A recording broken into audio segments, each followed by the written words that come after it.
So what do you think this will affect the African Chinese or Ghana Chinese relationship? Well, I mean, Africa-China relations is a very robust thing.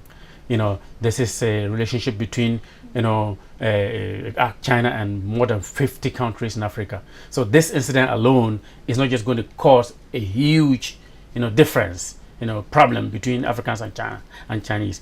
What's going to happen is that it's a wake-up call in terms of Ghana-China relations. It's a wake-up call. And what do I mean by this? This means that it's a challenge. Illegal mining and illegal anything in Ghana or in China by Chinese in Ghana and by Ghanaians or Africans in China is a challenge to this relationship. And what this means is that the authorities on either side must apply the law. We are not discouraging immigration. We want to see Chinese in Africa. We want to see Africans in China. But what we are discouraging is illegal businesses like this. So this is a challenge. So to answer your question, what implications does this have for Africa-China relations? Minimal. It's a challenge, which must be addressed though. Thank you. Thanks.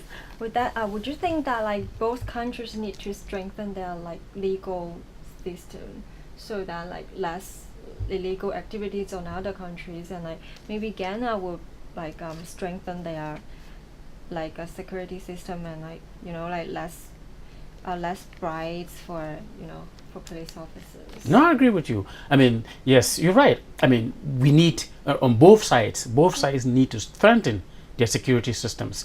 For example, there's a big problem, in Ghana. Chinese or any foreigners cannot just get into Ghana and just start doing business by themselves.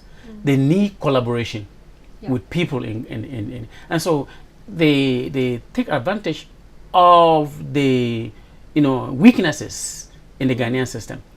Weaknesses in terms of people not doing the right things. For example, as I mentioned earlier, they can just bribe landowners. They can just bribe the chiefs, who are the custodians of the land. They can just bribe security officers.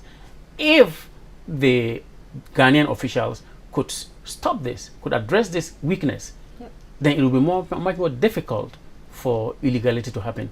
And if the Chinese officials, could find a way to stop what is happening there, they can definitely address this issue. So we need sitting down together to solve this problem. It's a challenge, but it's not going to, it's not a problem that's going to cause serious misunderstanding between Africans and Chinese.